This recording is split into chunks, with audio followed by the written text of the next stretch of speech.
Hi, I'm Judy Blume, and I write books. When I was about 4, my mother took me every week to the public library in Elizabeth, New Jersey, where I climbed up what seemed like 100 rickety steps, outdoor steps, to get to the children's room.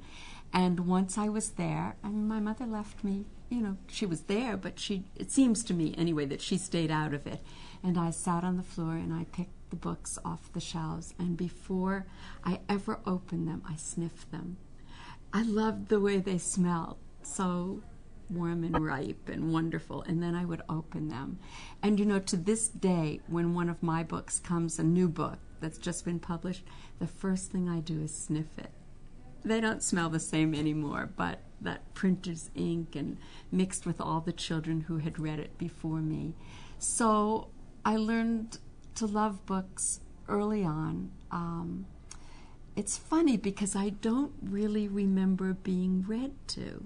I don't think my parents' generation knew to read to children as much as I did and my children do to read to theirs. My house was filled with books, and we had bookshelves flanking the fireplace in the living room, and I would sit on the floor there at 12 and take the books off the shelves and read them. And I discovered Salinger and Bellow and O'Hara and Rand. I discovered so many wonderful writers. I'm sure I had no idea what I was reading, but I loved reading these books.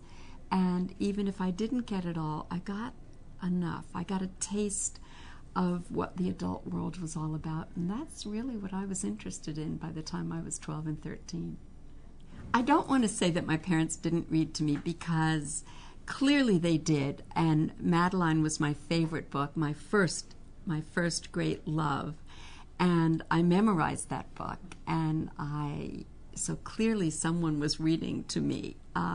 It's odd that I don't remember that experience of being read to when I was small, but there was a coziness in the family, and books were a huge part of it. Both my parents were readers.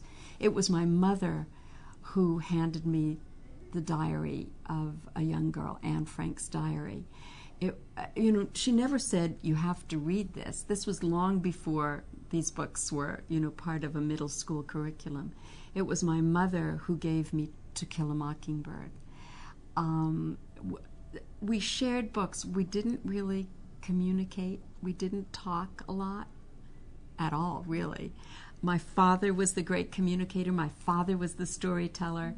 He was a wonderful storyteller, and he was always asked to MC his dental society dinners because it was funny, and he could tell jokes, and he was very good at it.